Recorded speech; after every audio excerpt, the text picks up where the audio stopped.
At the recent G20 meetings, Mark Carney was pressed on whether he's been in direct contact with Trump about the U.S. tariffs that continue to hit Canadian steel, aluminum, and auto workers. But instead of answering, he brushed off the question, said, "Who cares? It's a minor detail," and that he'll talk with Trump when it matters, adding that he doesn't really see an urgent reason to speak with him right now.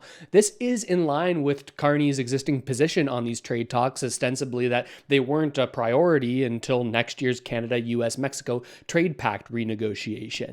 This stance does come at a time, though, when workers are dealing with layoffs, reduced hours, and investment uncertainty that is tied to these existing tariffs. Now, meanwhile, Canada and the US were reportedly close to a trade deal earlier this fall before negotiations collapsed over disagreements on baseline tariffs and support for the auto sector, alongside a questionable ad put forward by the Ontario government. Now, with jobs and businesses and their confidence on the line, some see renewed talks as essential, while others are submitting to the idea that strategically it might be best to wait. Let's talk about both ideas. First, here's the clip that's making the rounds. It's a little bit inaudible, the question. The reporter asks if the conversations with Trump have restarted, and this is his response.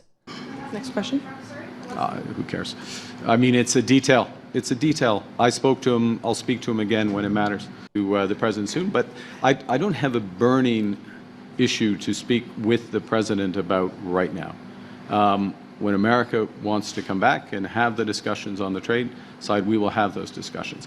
There are people who are outraged by this "who cares" comment and other people that think it's reasonable. Now, this is definitely something that was going to be frustrating for steel, aluminum, and auto workers, people who are impacted heavily by the existing tariffs, but this kind of response from Carney isn't unexpected given their existing position. A number of months ago, he said, "Hey, you know what? We're not focused on getting to any specific deal here. We have the best deal of any nation with the U.S. The U.S. has forever changed its trade policy to be more protectionist. We've got the best deal of all the rest of the countries, and we're going to wait until we have this CUSMA or USMCA trade agreement review in order to really get into those negotiations." That's the position that Carney and the Liberal government has had, and this comment is right in line with the same position that has been revealed to us over the past couple of months. We're just going to wait going forward. We're not in any big rush here to lock in a deal. Now, some people are trying to make this whole situation out as some sort of betrayal of Canada's interests. How come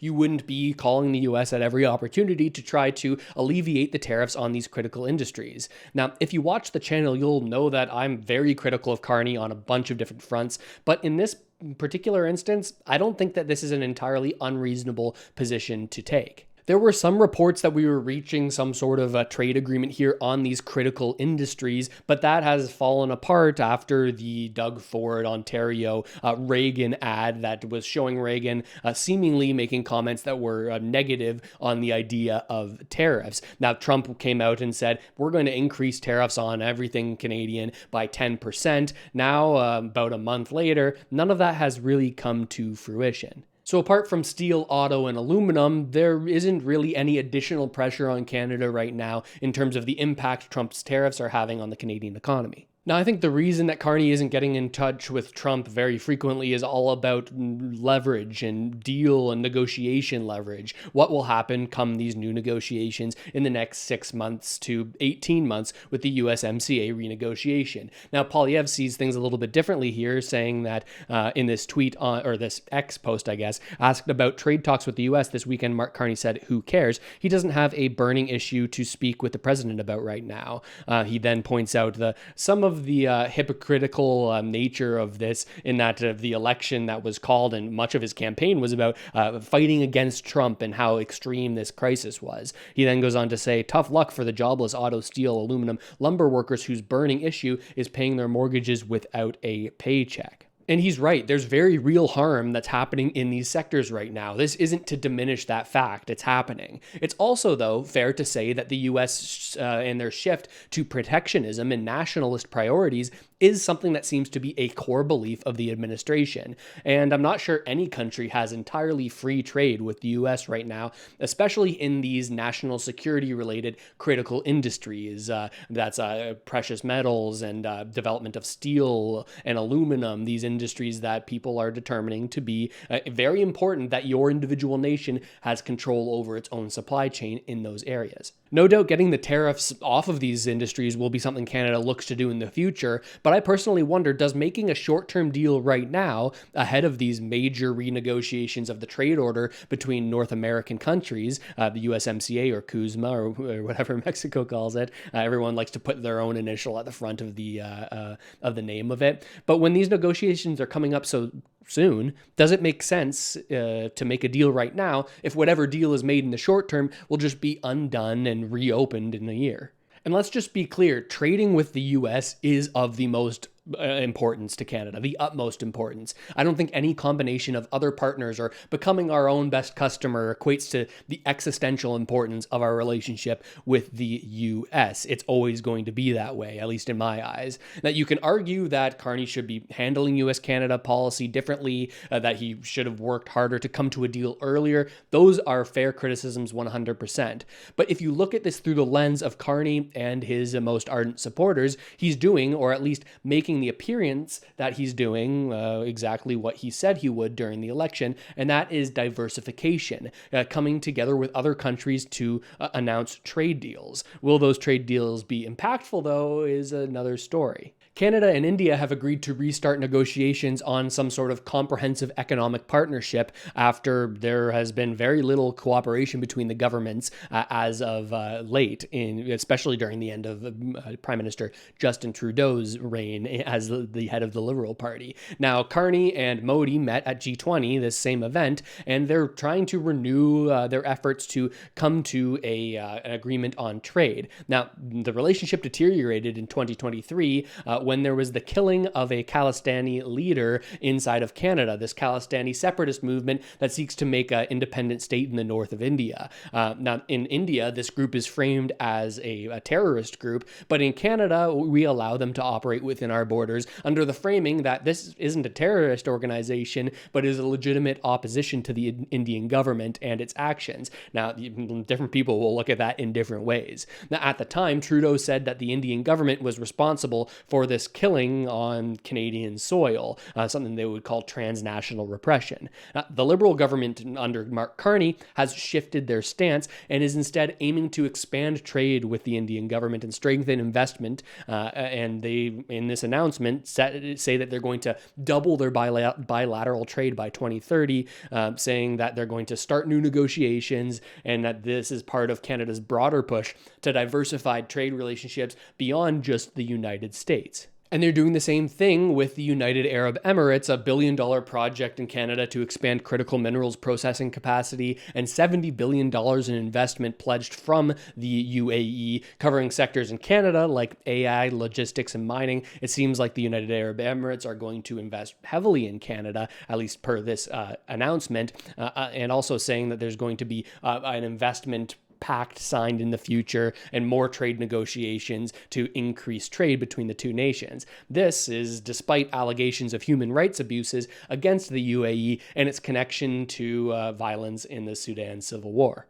So with India and the UAE both, there are criticisms that people are levying saying Canada shouldn't engage with them out of human rights or transnational repression concerns, which the Prime Minister was asked about in this press conference. All relationships are not equal, they're not of equal depth, and certainly it's not the case. This is an important point. When we engage with a country, Canada engages with a country, that we're endorsing everything that country does.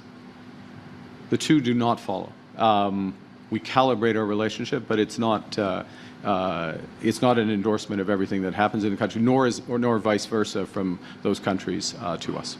So despite previous concerns about engaging with some of these countries, Carney is at the very least appearing to diversify away from the US, even if the diversification will never really outweigh the impact of the US on our economy. But also keep in mind, these are press conferences and these are targets. These aren't real outcomes. We know that the government is very good at making regular announcements of targets and goals. And then we also know that those results, they never really end up materializing materializing, at least not to the level that they say they will. Not to mention the questionable nature of the extent to which these new deals and investments will truly impact the lives of Canadians. Will it create jobs? Sure. Will it create enough in a way that citizens will see the overwhelming benefit in their quality of life, and in a way where the value capture of these investments doesn't just end up in the hands of a well-connected few? All of that remains to be seen. So if we accept that we're not doing a short-term deal and that we're waiting until the USMCA negotiations, with that framing, well, in a certain way, it does make sense for Canada to diversify as much as possible when it comes to negotiation leverage. That doesn't change the fact that the US is by far the most important trading partner, and due to proximity, always will be. But at least having the appearance of making more partnerships with more countries around the world does put Canada in a better position if the US is worried about us turning to other powers. With that said, I don't know if the UAE and India and the EU cut it, though. I think in order to really make the US nervous, it would be turning to some other major superpower, which I don't think is very palatable for most Canadians. This would either be turning towards Russia or turning towards China, these major superpowers that could be meaningful replacements for the US. Although it does seem like some of this conversation about, well, we don't really endorse everything a government does in order to trade with them and increase trade with them,